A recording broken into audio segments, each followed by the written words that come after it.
Hey guys, what is up? Welcome back to the Heart of Home. I was not planning on filming a video today. However, I have something very exciting that I want to take you guys along with me for. You want to tell them something too? Yeah, this one thing. I like the peanut butter all over your mouth. What do you want to tell them? Mom's a worm keeper. What? Mom's a worm keeper. Say it again. You're a worm keeper. Oh, a worm keeper? Yeah. Yeah? I never know what exactly he's gonna say when he wants to talk to the camera. It can either be super cute or make no sense at all and still be cute. I'm a worm keeper. Yes, that is true. But today's video does not have to do with worms. In fact, it has to do with another little critter. So before we do any of that, I need to make some tea, and I want to show you guys something I am kind of experimenting with in the garden. I've got a few hours before I have to go pick up the stuff that I'm going to take you guys along with me to go get.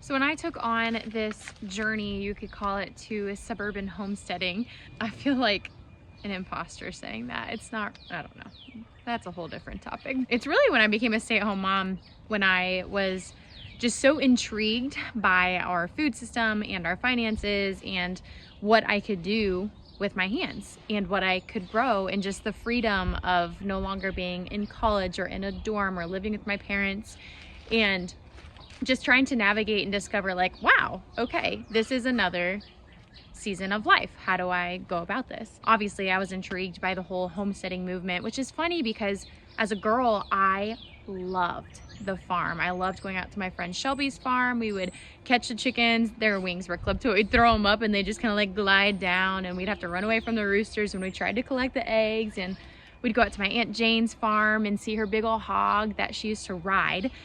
Crazy. Her sheep, I mean the chickens. I was so impressed how the chickens laid a variety of different egg colors. I didn't even know that was a thing. We just called them Easter egg chickens. So as a little girl, I've always just been fascinated by the homestead life. So when the time came that I was staying at home, I had an infant. My husband was working full-time with the military. We had our first little house. It was like this $80,000 house in a small town. The doors began to open. My curiosities just began to take off, and I wasn't afraid to fail at things, but what I was afraid of was being compared to other successful people. And so I kept a lot of what I learned and what I was doing to myself, because frankly, I was afraid of being judged. To me now, I think that's so funny because my personality is just the personality where I'm like, I don't care. I don't have time to care. Other than the fear of being judged, the other thing that held me back when beginning this journey was our finances. We obviously lived in a small town. We had less than 1/4 of an acre, kind of like we do right now. We actually have less green property than we did at our last house, but we just didn't have the funds to go and live in the country. And like most people know, it's incredibly difficult to start a farm from scratch. It takes a lot of money and a lot of work and a lot of time and energy and effort. And so I knew that that just wasn't a season we were going into. And so I had to shift. I had to adapt. And that's something that as a music therapist, I learned, all about adaptive techniques with clients and how to enhance an experience by using adaptive equipment. And that is something that I have also had to apply in this homesteading journey, is how can I use what I have right now in my yard, in my house, within my budget to get to the goal that I'm hoping for. And so a lot of that actually looked like reusing stuff. Like I I definitely used, I didn't just borrow, my parents' bricks. We had a bunch of bricks saved from my parents' house when they tore up the road because they were original. and they've just been sitting in our yard and they've wanted to get rid of them. And instead of throwing them away or giving them away to other people, I said, hey, I'll take them. And that's how we actually leveled our raised garden beds. You know, we used pine because it was incredibly cheap. We knew that we wouldn't be at this house longer than 5 years. And within those 5 years, if we were staying at that house, we'd have to replace the pine beds. So we used a cheaper wood. I couldn't dig into the ground where I wanted to plant a garden there because it used to be a dog run. That's a whole different story. So there was just concrete underneath. I couldn't afford cattle panels. And so what we did have was chicken wire and wood out of my husband's wood shop that he wasn't using for cutting boards. And so I got really, really creative, which has just sparked this part of my brain that's like, what can I do with what I have? And, you know, if you've been here long enough, you know I'm a Christian. And in scripture, it says that the Lord entrusts us with something and he wants us to steward it so that we can be entrusted with more. And so that's kind of been my mentality is, if I want more, if my dream is for more, if it takes more to bless other people on the next level that I want to, then I have to learn how to be a good steward of what he's given me right now. And I think a lot of us fall short in that regard, Christian or not. When it comes to homesteading, it's really easy to get caught up by the online movement of homesteaders and farmers and gardening, which it's all really great, but like the internet does, it glorifies it. And so what we don't usually see from the people, I mean, a lot of homesteaders are pretty authentic and I'm really grateful for that community of people, but what you often don't see is the struggle. Or like you saw at the beginning of this video, our house isn't done. I don't want to show you guys the inside of our house right now because it's full of tools and dirt and dog hair and, you know, closet doors for countertops right now, because that's just the season that we are in. And part of the reason this platform even began is because I said yes to God. I did not want to show people my house, but he said, I want you to do this and just do it messy. Show people the authentic side of what you are doing instead of waiting for our house to be completely done or waiting for this garden to be completely done or waiting until we have property in the coming years. I could wait. But every year that I wait is a year I waste. I might do stuff for me and my family in those years, but that's not the point of this platform. The point of this platform is to equip other people, to share this journey with other people, to motivate and to encourage other people. So I'm gonna learn how to use what I have, and I'm gonna do it messy, and I'm gonna do it cheap. So a part of doing things messy and cheap, yes, I have this low tunnel system set up. If you guys haven't seen that video and that's something you're interested in, go ahead and go check it out. I'll link it up top. I don't have a greenhouse. Those windows that you see way back there, those were the original windows of this house. And when we had the windows replaced in this house, because Lord knows they needed done, we had birds' nests in our windows on the inside. I said, let's keep those because we can recycle those and do a window greenhouse, which I think we're changing our plans with that, just sustainability's sake. But that was the plan with those. I didn't need to buy a brand new greenhouse, but because I don't have a greenhouse, I've had to get creative in other ways. And this is what I mean. So we don't have a water filtering system inside because we're redoing everything. And so we have to purchase just a lot of filtered water. And so I just keep the containers. I've got a whole bunch of them because I knew that these would be perfect to start plants in outside. Yes, I have the greenhouse inside that you guys have seen in some of the previous videos. But again, as I've said in those videos, it's not big enough. It's not big enough for this garden. It's a good starter greenhouse. So instead I kept all of these jugs, and I do have some cold crops in here. However, we just had a really hard freeze the other night. I think it got down to like 24 degrees here, degrees Fahrenheit. And that was kind of rough for these wee little baby plants. I've got broccoli and cabbage planted out here that I've mentioned in a previous video, and they were struggling. So I don't think that they're like dead. They're not completely wilted. Definitely wilted on the majority of their leaves. If I don't try to bring them back to life, then there's not even a chance of them surviving. So I'm gonna try to give myself even the wee little bit chance of them surviving. This is just an idea. Maybe you're in a place where you can start planting outdoors, but you do have the threat of just cooler nights. If you have big milk jugs or just gallon jugs, go ahead and cut the bottoms off. dig a little trench around where your plant is going to be or where your plant is, and just wiggle this guy down in there. I turn the hose on the mist setting and I just stick it right on top of here, and it has like its own little ecosystem. As you guys can see, it still has moisture in it, and it is like 3 o'clock in the afternoon right now, and so it's maintaining moisture. I don't have anything to like really gauge how warm or how humid it is in there, but it's humid enough and it's warm enough that there's condensation on the outsides of the jug. So we'll see how this turns out. So I actually have a couple other things that I need to go do before we go pick up some supplies, and this is your hint.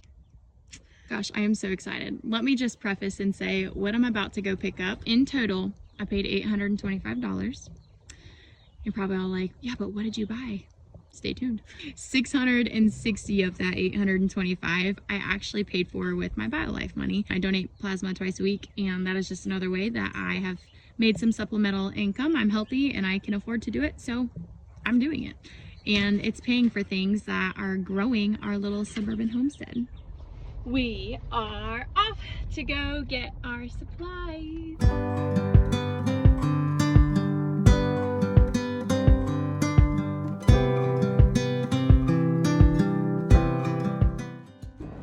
Hey guys, editing Courtney here. I just realized that my phone was connected to the Bluetooth in my car, so it didn't pick up on the volume. But what I'm trying to tell you guys here is that we officially have all of the tools that we need to get started with beekeeping.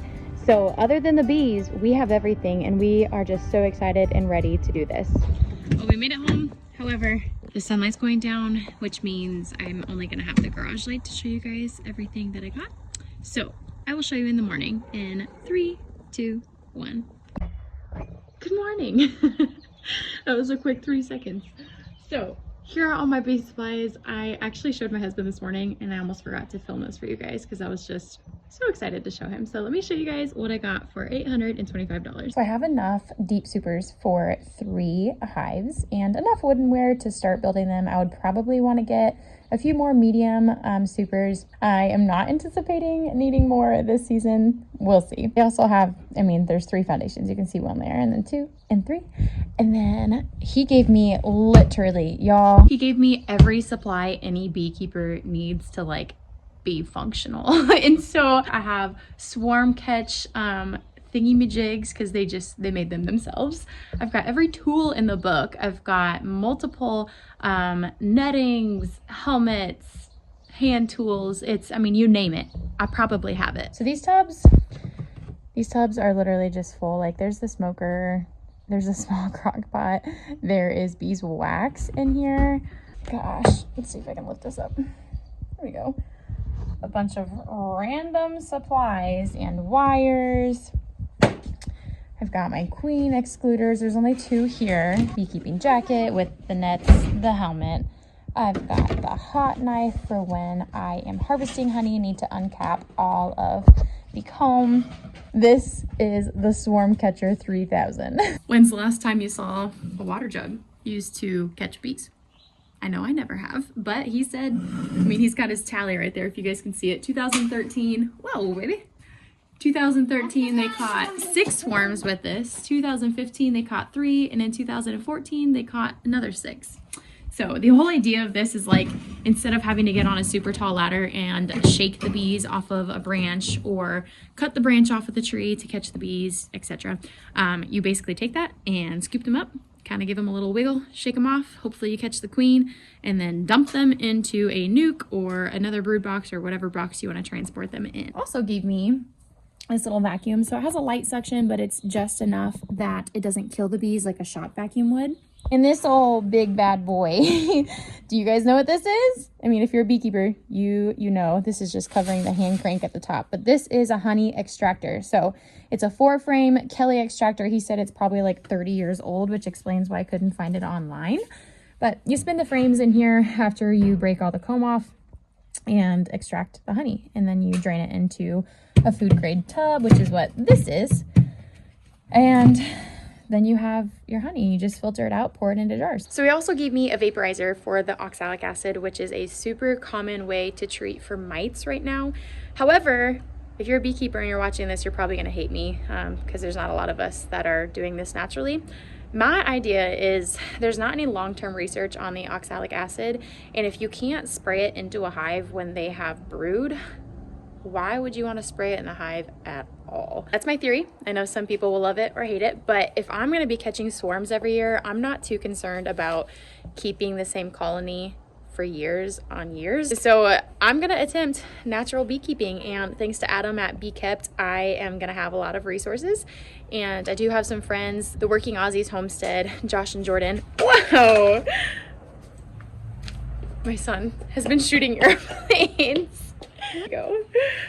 I just got shot by the airplane. But anyways, my friends, Josh and Jordan. Josh has actually been taking on beekeeping this year too, and we both are going to be doing this as natural as we can. So I'm just grateful that I have a friend who's doing things differently than the majority of beekeepers nowadays.